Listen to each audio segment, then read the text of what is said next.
శైలి కనపడుతుంది. ప్రజలు మిమ్మల్ని ఇంటికి పంపారనేటువంటి విషయాన్ని మర్చిపోద్దని చెప్పి నేను గుర్తు చేస్తున్నా.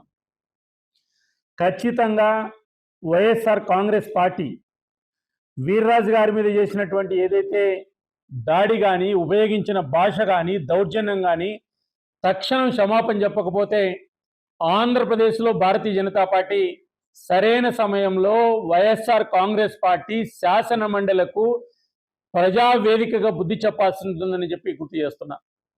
ఎందుకు జగన్మోహన్ రెడ్డి గారు నోరు మెదపడం లేదు? శాసన మండలిలో ప్రతిపక్ష పార్టీకి సంబంధించిన సభ్యులు నేరుగా అధికార పార్టీ మీద దాడి చేసేటువంటి స్థితికి వెళ్ళారంటే, ఒకవేళ మళ్ళా మీకు అధికారం కల్పిస్తే ఈ రాష్ట్రంలో మీ యొక్క వ్యవహార శైలి ఏ రకంగా ఉండబోతుంది అనేటువంటిది ఇది సంకేతం కాదా అని నేను గుర్తు చేస్తున్నా. కాబట్టి తక్షణం శాసన మండలి బీజేపీ పక్షనేత వీర్రాజు గారికి క్షమాపణ చెప్పాలి. ఈ సంఘటన మీద శాసన మండలిలో జరిగింది కాబట్టి చైర్మన్ గారు తక్షణం చర్యలు తీసుకోవాలి.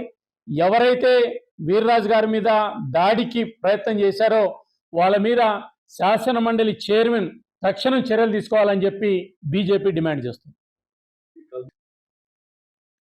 ప్రతిపక్ష పార్టీ శాసన మండలి అడుగుతున్నటువంటి తిరుపతి లడ్డు అంశం కానీ, కల్తీకి సంబంధించిన అంశం కానీ దొంగే దొంగ దొంగ అని నడిచినట్టు ఉంది. అసలు శాసన మండలిలో చర్చ జరిగితే వైఎస్ఆర్ కాంగ్రెస్ పార్టీ చేసినటువంటి తప్పులు కానీ, పాపాలు కానీ బయటపడతాయి. కాబట్టి ఈ రకంగా సోము వీర్రాజు గారి మీద దాడి చేయడం, శాసన మండలి